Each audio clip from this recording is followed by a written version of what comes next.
From Chuck Wendig to this Disney Plus employee here, there's a certain combination of words that apparently will get you fired from Disney. We're going to review that fun stuff today because, hey, why the heck not? So hey there. So today we return to that wonderful world of Disney to talk about some of the standards the company apparently has and that I didn't think existed. Now before we get started on this though, two brief things. Number one, like this content, enjoy the channel, consider subscribing, consider sharing videos, and checking out the links. All of that stuff helps out the channel, and thank you in advance. More importantly, I know that there are a lot of people out there in this time of uncertainty that are having troubles. If you're one of those, make sure that you ask people for assistance. I'm one of those people that's been trying to do that. Now, I cannot pay your bills. I can't do anything monetarily. But what I might be able to do is send you something that you need. You know, whether that's toilet paper, whether that's baby formula, you know, because from my family to your family, we're all in this together. And we need to help each other get by. So like I said at the beginning of the video, apparently Disney does have a few behavioral lines. I was shocked by this myself, considering some of the things that I've seen some of the employees out there do. But yeah, apparently exchanges like the one in front of you and the one I'm going to show you from Chuck Wendig, I guess they were a bridge too far. So this coverage comes to us from The Mirror, where apparently Reese Scott here was shocked by something that was said to him over a chat function by a Disney Plus employee.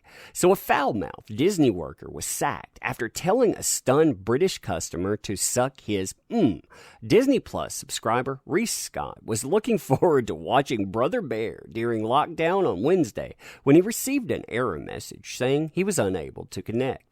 The 23-year-old IT worker jumped onto the company's help webpage and started a live chat, politely asking them to whitelist his IP address. But Reese was left gobsmacked. It's weird to say that too, considering I'm not British, when an employee responded, "No, eat you beep."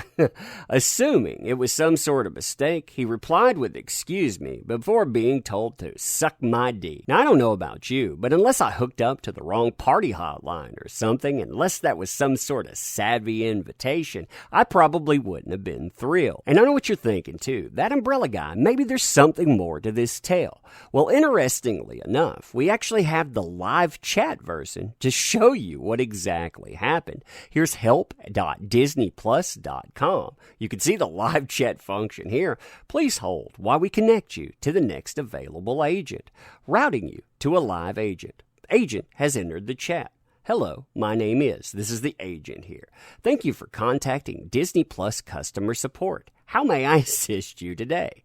Hey, I'm getting error code 73. Can you ensure my IP is whitelisted? And he calls the person by their name. So he waits a minute there. No, eat blank you. That's WHORE, by the way, because, in case you're wondering there. Excuse me, goes, not responding negatively, just wondering what the heck is going on.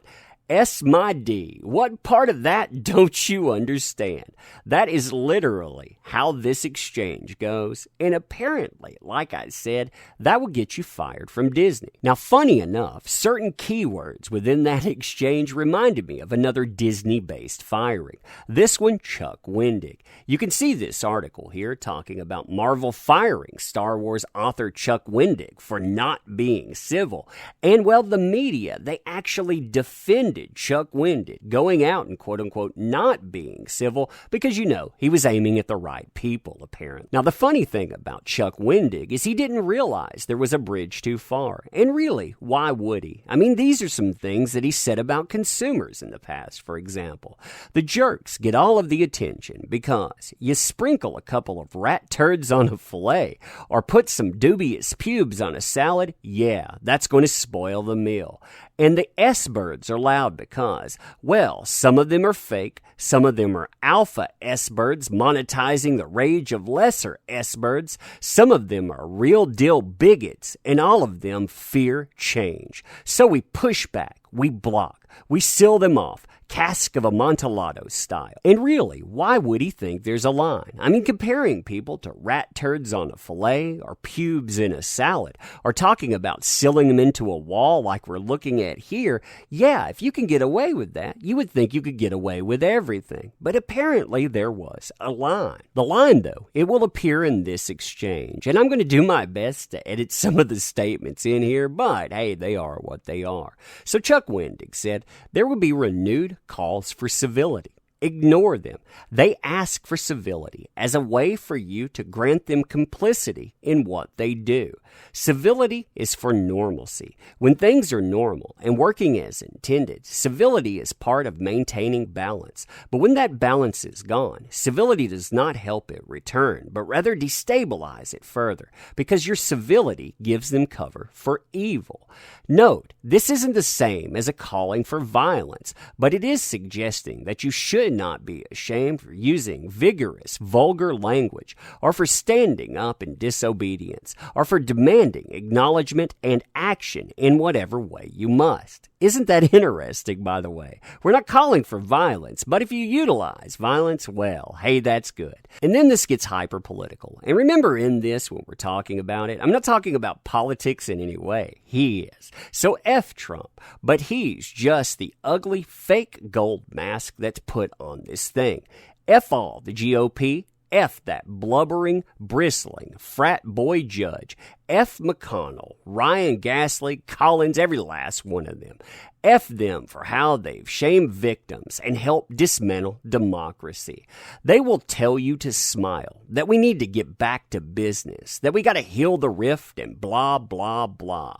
But that's the desire of a savvy bully who wants you to stop crying after he hits you, who wants you not to fight back. But you can cry, and you can fight back. Again, remembering, these aren't calls for violence. They can eat S, all of them. They can eat a boot covered in S. Winter is coming, you callous F-necks, you prolapsed a-holes, you grotesque monsters, you racists and rapists and wretched abusers, you vengeful and petty horrors. Side note, some will tell you to be civil because our rage and scorn will fuel the other side, but F that double standard in both its ears. Well, if you hadn't said those sassy words and demonstrated anger at our whittled down democracy, I, for a second, might have been convinced not to eat this baby, but fee-fi-fo on you, your incivility made me eat this baby. Spoiler warning, they were always going to eat that baby. P.S. It's okay if you're not okay. So you see this exchange here. And like I said, this exchange, this talk about not granting people civility, not backing down, and actually being decent, that doesn't go the way that he thinks it will. Because you know what? Businesses, they didn't want this hook to them. And who could blame them? You can eat a boot covered in. I'm wondering, that other one told somebody to eat. I wonder if that got them all in trouble. See, I, like many employees at Disney, probably don't really understand the line where things are or aren't acceptable. I mean, you've had people like Max Bemis in the comic book portion tell people it's a good thing he's an SJW, or he'd be strapped and they'd be in trouble, implying that there would be violence there, saying that, hey, if you don't like my politics, even though you like and bought my product, you should go out and feast upon my A, directly talking about their product, and saying that I told bigoted readers, again, buyers of a product, to feast on my A, but if they're chill, that spot is reserved for N to the A to the Z to the I's and A-holes, and that wasn't a fireable offense at all. Neither was this wonderful little exchange from the writer of Spider-Man talking about how he stole someone's identity because he wanted to teach them what kind of things that Disney employees go through. I'm sorry, I tried giving these forums a breather, but that's complete BS. You were there and you turned a blind eye to how vicious some quarters of fandom were. One more day team and a brand new day team. These are Spider-Man ones. There was some very nasty S coming from fans who had the freedom of social media and internet anonymity to be horrible on an unbelievable level. As a gag, I pretended that your screen name was actually some kind of sock puppet account I created. And when the people on the message boards turned around and started treating you like me, when you had the smallest taste of some of that, and not even from every quarter, you shuttered your account. He ran them offline, basically. Even then, he also talks about your wife set up an account just to message me and ask me to wave a magic wand and undo what I did. And I effectively did that. And for a brief window of time, you were singing a completely different tune than the one that you're playing on the board now. So yeah, isn't that lovely? That also wasn't a fireable offense. But anyway, I digress. I mean, there are lines, but understanding those lines, yeah, I mean, you figured that out. So anyway, you tell me what you think on this craziness. Now, ending this too, I want to thank you for being here. I want to thank you for your time. You make this stuff possible. I don't want to monopolize that time either when I'm talking about this, but I do want to thank you for it because not enough people take the opportunity to do so. And again, you make this stuff work. If you like this content too, you know that drill by now, but even if you don't subscribe or anything, again, thank you for showing up and for being here. You are appreciated. I hope everything's going good, and I'll end with that, thanking you and, well, hoping that you tune in for the other videos as well. Thanks.